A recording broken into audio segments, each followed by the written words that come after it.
Sejumlah bantuan digelontorkan oleh pemerintah pusat selama penyebaran COVID-19. Pemerintah telah memutuskan untuk menambah anggaran belanja serta pembiayaan APBN tahun 2020. Dan berikut adalah data yang sudah dirangkum oleh tim Litbang CNN Indonesia. Kita akan lihat seperti apa saja detailnya. Kita akan breakdown bantuan pemerintah selama pandemi COVID-19 atau wabah virus corona yang ada di Indonesia. Kita akan lihat bahwa penambahan biaya APBD di tahun 2020 totalnya adalah sebesar 405,1 triliun rupiah. Nah, anggaran sebesar 405,1 triliun rupiah ini dialokasikan atau disebar ke sejumlah sektor. Kita lihat yang pertama, di sektor atau bidang kesehatan berapa dana yang dialokasikan, yaitu anggarannya adalah sebesar 75 triliun rupiah. Kemudian di perlindungan sosial juga dialokasikan anggaran sebesar 110 triliun rupiah.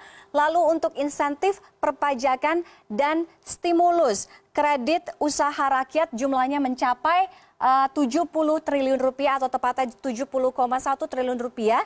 Dan untuk program pemulihan ekonomi nasional jumlah dana yang dialokasikan atau dianggarkan adalah sebesar 150 triliun rupiah. Jadi semua dari sektor-sektor ini dijumlahkan total penambahan dana atau anggaran APBN-nya adalah sebesar atau APBD 2020 yaitu sebesar 405,1 triliun rupiah. Sekarang kita akan bahas kalau tadi alokasi jumlah dananya atau anggaran sektornya apa saja.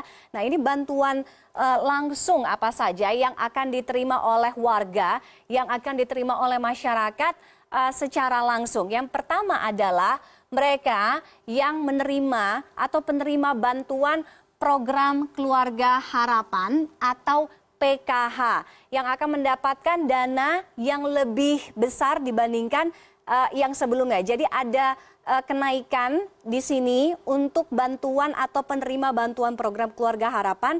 Ini jumlahnya naik 25%. Jadi PKH ini adalah bantuan untuk keluarga miskin ya. Untuk keluarga miskin terutama ibu hamil, kemudian dan juga anak, di mana kita lihat besaran manfaat program Keluarga Harapan ini jumlahnya naik sebesar 25%. Komponen ibu hamil dalam PKH ini juga naik dari 2,4 juta rupiah sebelumnya. Jadi sebelumnya ini hanya 2,4 juta rupiah, jumlahnya naik sekarang menjadi 3,4 juta rupiah per tahun. Kemudian komponen untuk tadi ibu hamil, ini untuk anak usia dini, jumlahnya pun juga naik menjadi 3 juta rupiah per tahun. Jadi naiknya mengalami kenaikan 25%.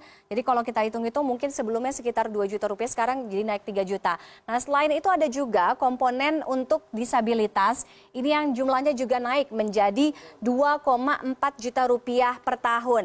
Nah, dana ini atau mereka yang akan menerima bantuan program Keluarga Harapan atau PKH dengan jumlah yang sekarang yang sudah mengalami kenaikan 25% ini akan mulai berlaku mulai tanggal 1 April 2020. Artinya sekarang sudah mulai jalan, sudah mulai berlaku. Itu untuk PKH. Lalu kita akan langsung lanjut yang juga mendapatkan bantuan adalah penerima masyarakat pemegang kartu sembako yang biasanya mendapatkan dana sebesar Rp150.000. Kini jumlahnya juga naik menjadi Rp200.000. Jadi kalau misalnya kita hitung-hitung ada kenaikan sekitar 30% ya. 30% kurang lebih. Kemudian jumlah penerima kartu sembako ini juga bertambah jumlahnya. Jadi tidak hanya dananya saja, tapi jumlah penerima kartu sembakonya juga bertambah dari sebelumnya 12,5 juta orang menjadi 20 juta. Jadi ada juga kenaikan di sini kalau misalnya saya hitung-hitung mungkin sekitar ya di atas 50% lah ya kurang lebih ya. Oke. Kemudian untuk penerima atau masyarakat penerima kartu sembako ini dengan jumlah yang mengalami kenaikan, kemudian jumlah penerimanya juga bertambah. Ini sama seperti tadi PKH juga mulai efektif mulai tanggal 1 April 2020. Lalu berikutnya ada juga kartu prakerja ya yang mendapatkan keuntungan atau mendapatkan kenaikan, di mana kartu ini mendapatkan manfaat Rp650.000 sampai dengan 1 juta rupiah per bulannya. Anggaran kartu prakerja ini sudah dinaikkan dari 10 triliun rupiah menjadi 20 triliun rupiah. Ya, jadi jumlahnya anggarannya mengalami kenaikan bahkan 2 kali lipat atau 100%. Nah, ini berlakunya kapan? Berlakunya sampai dengan 4 bulan ke depan. Saya masih ada 1 slide lagi, yaitu terkait dengan diskon tarif listrik yang kemarin juga sudah disampaikan oleh pemerintah, bahwa untuk masyarakat yang termasuk dalam daftar atau golongan dengan tarif listrik 450 volt ampere, ini digratiskan. Jadi dibebaskan dari biaya untuk 3 periode atau 3 bulan ke depan, terhitung mulai dari bulan April, Mei, dan Juni 2020. Kemudian untuk masyarakat atau rumah yang memiliki listrik sebesar 900 volt ampere akan menerima pemotongan atau menerima diskon sebesar setengahnya, atau sebesar 50%. Jadi untuk pengguna token listrik juga bisa mendapatkan token listrik gratis. Jadi untuk diskon tarif listrik ini mulai berlaku mulai dari bulan April untuk 3 bulan ke depan ya.